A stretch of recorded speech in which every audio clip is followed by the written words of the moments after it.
Hi everyone, I'm Josh, and welcome to Josh Wright Piano TV. Thank you so much for joining me today. I got an email from Felipe, and he had a question that I don't think we've covered on this channel. We've alluded to it many times, but I wanted to go over how to play Fortissimo, forte or Fortissimo, with more ease and without injuring yourself. That's a big caveat, because I notice even now, right now I'm working on a Scriabin etude, and it is big. And if I overplay, you can start to feel, if you overplay and you're not conscious of your body and how much effort you're exerting, you can start to feel fatigued. And if that goes unchecked, if you have a lot of tension that goes unchecked and you don't fix it, I'm at this point in my career, I'm very aware of my hands and how things feel, so I can immediately stop if I feel like I'm overplaying. But it wasn't always the case. I remember I got tendonitis from over practicing this when I was like 13 or 14 years old. And it takes a long time to heal that. I noticed that forte and fortissimo playing that Felipe is asking about is one of the main drivers of causing hand injuries, and I wanted to share a few tips today that can help.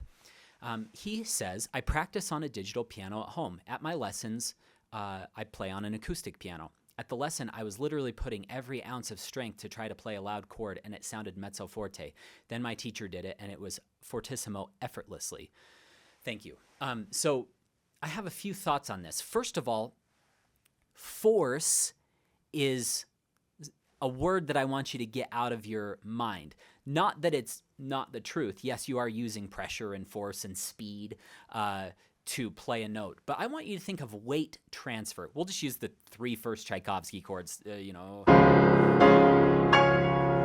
to demonstrate today. Okay, nice simple exercise, and you can do this at home without injuring yourself because it's only 3 chords. If I give you a huge passage, I'm a little worried if you don't have these concepts mastered. Okay, so when I play, where does that come from? I get this question all the time in private lessons. I get it all the time through email. They said, how do you play a note on the piano? There's some schools of thought that talk about rotating into every single note. I find that quite confusing. It's never helped my students beyond a medium tempo. There are other schools of thought that say that you need to drop into the keys from above. I think that is, something that Murray Pariah does better than like anyone on earth. He's so amazing at that. He always drops from above. But when I've taught that to students in the past, I've noticed that they can, if they tense up at all before they do that, it can be forceful, and then they can injure their hands, or they get a thin, kind of shallow sound. The one that has kind of been, foolproof, idiot-proof for me, because I can be an idiot sometimes, you gotta be careful here, is starting from the keys, okay? Now, you might think, well, geez, you don't have that much leverage when you start from the keys, but you just need fast speed in order to throw that hammer into that string faster. So, playing like that. Okay, so all we're doing is we're transferring the weight from, a lot of people will say, it's from here down, or some people will even say it's from the wrist down. I like to think of it coming from the center of my spine, actually. You can then kind of puff your chest out just a little bit, put a little S-curve in your spine right here. It's very helpful. And then you're in a very athletic stance. A lot of people will sit a little higher. A lot of people will sit lower like this. You could do higher. I'm not going to say one way or another, because you can see wonderful pianists play very high and wonderful pianists that play very low. Okay, that's up to you. There's benefits to each bench position. Okay, I generally sit middle or higher, kind of middle of the road or slightly higher. For a long time in my life, I sat really high because I do have pretty long arms that hang down low. And the general school of thought is, have your elbow equal with the top of with the key tops. But you can watch Horowitz play, and Michelangelo, and many other pianists that sit very low. Glenn Gould was kind of the prime example. That's really low. I don't know if I'd suggest going that low.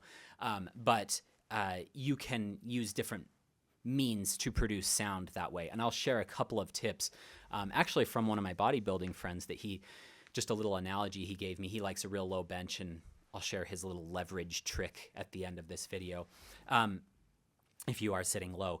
So one thing that you want to think about as it's coming from there, you now have all of these big muscles to use. And your fingertip is just the connection point to the keyboard. Your finger is not forcing down on the keys. That's a really nice, quick way to get injured. Terrible, right? So don't try to force things with the fingers. The fingertip is the connection point, but the weight source comes from your back. It comes from your arm. It comes from your forearm. And you can use speed at the wrist level and the forearm level in order to get that sound. So I want you to think of a fast speed, okay, as you go down in.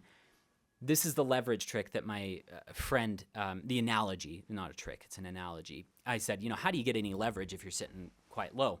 And he said, I like to think of my fingertip as the end of a whip. If you think of the whip, bam, there's only a split second at the very end when it snaps that causes that snap, right? But it's all that force, all that inertia, all of that momentum that causes that to snap at the end. The fingertip is very much like that, okay? It's only a momentary taking of the key. If you continue to push down into the keys, and I keep pushing, you will get injured. If you don't, wow, that would be amazing. But you need to release the tension. Now you might say, well, Josh, that's so convenient. You're playing Tchaikovsky with all this pedal. What if you were playing, I'll just do a little improv here. If you were just playing a sequence of chords that I wanted to kind of do these long clearing or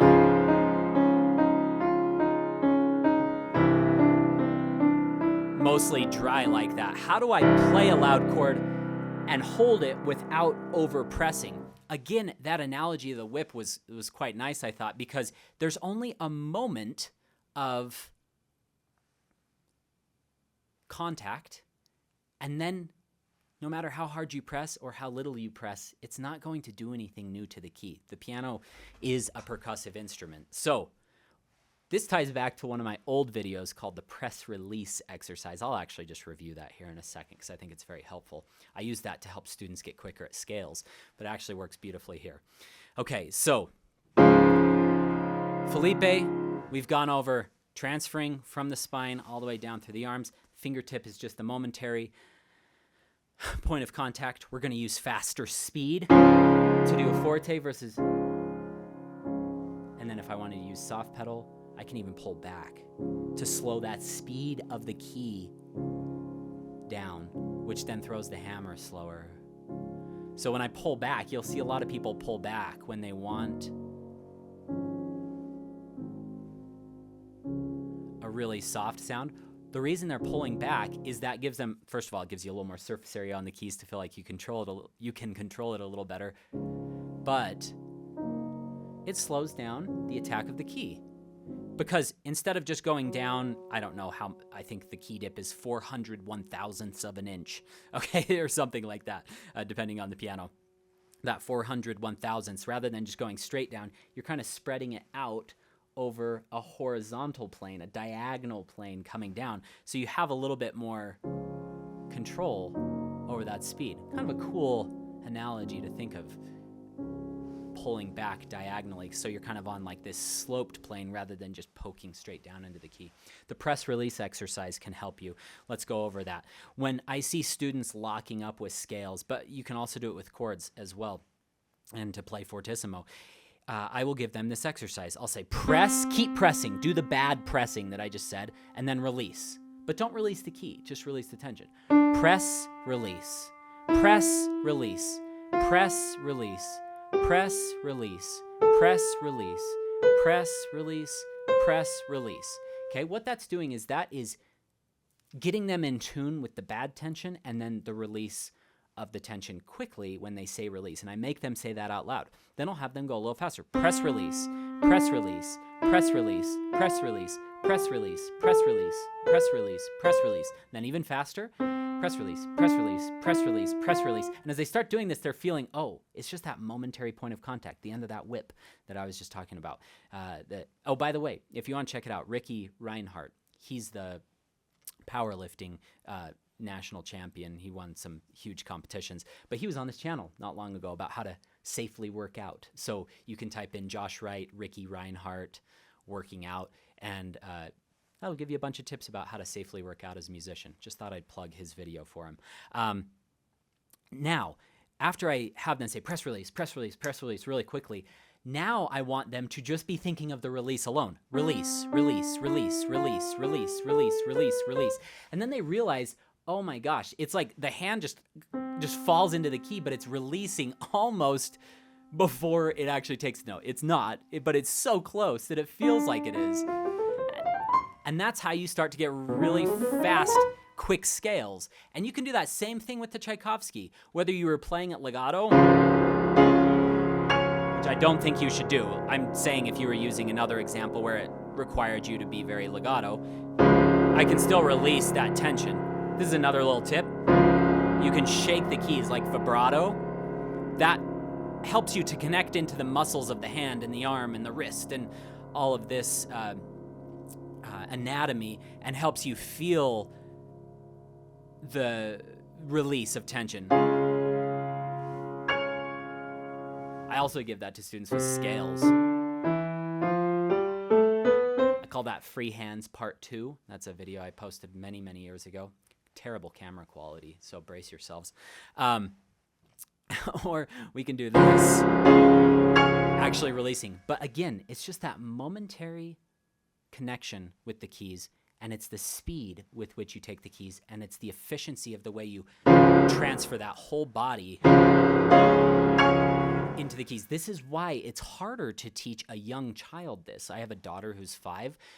She weighs, I think, like 35 pounds or 40 pounds or something. It's very little. So it's hard for me to teach her. And she's got nice, strong little fingers. She's doing great at her piano studies. But it's hard for me to teach her, use your whole body weight. She just doesn't have that much to work with. I've got, like 5 times that. So I can do that. So there is something to be said. I remember I was competing with this girl. I won't name her name just in case this is sensitive information, but she was very, very thin. And she said, Josh, with how thin I am, she was just, a stick. She was so tiny, barely any body fat at all. She's like, it took me a long time to learn how to use my body to get a nice Fortissimo sound. And she's like, it was having to utilize my whole upper body in order to do that. She's like, a guy like you that, works out, plays sports, it's not so hard, but, that is a real concept. So when you're teaching your students and they're thin, watch out that you teach them that. And I've always remembered that advice. So I hope all of these tips, I kind of ramble in these videos a little bit because I want to get as much information, a bunch of little random details, because you never know what's going to click with each person. So I know it's a little long-winded, but I hope it's been helpful today. If any of you have any questions at all, my email is josh@joshwrightpiano.com. If you don't mind taking a moment and subscribing and clicking that like button, you can click the bell if you want to be notified of new releases. It helps the channel to spread to more people, helps the algorithm. So even if you don't have a lot of intentions of watching every video, if you don't mind doing that for me, I would truly appreciate it, just so this can get out to the people who need this information. If you'd like to go even deeper than this channel goes with the concepts and repertoire that we go over on this YouTube channel, I have a few paid courses. One of them is called Pro Practice, where we go over repertoire and exercises. Those are really comprehensive long videos. And then I also have a little miniature series called the VIP Masterclass series, where I answer questions that members write into me each week in video format and post that for the whole group to see. Each of those has over 400 tutorials in each of those courses, so if you'd like to go deeper, you can check those out. Lastly, I'll leave a link to my gear kit, so the lighting, the microphones, the cameras, everything I use in this studio, and also some helpful books and CD recommendations and other fun things if you are interested in making videos like this, making your own at-home recordings, or you're just interested in how I make these videos. I'll leave a link for that in the description below as well. Have a great week. Good luck in your practice sessions.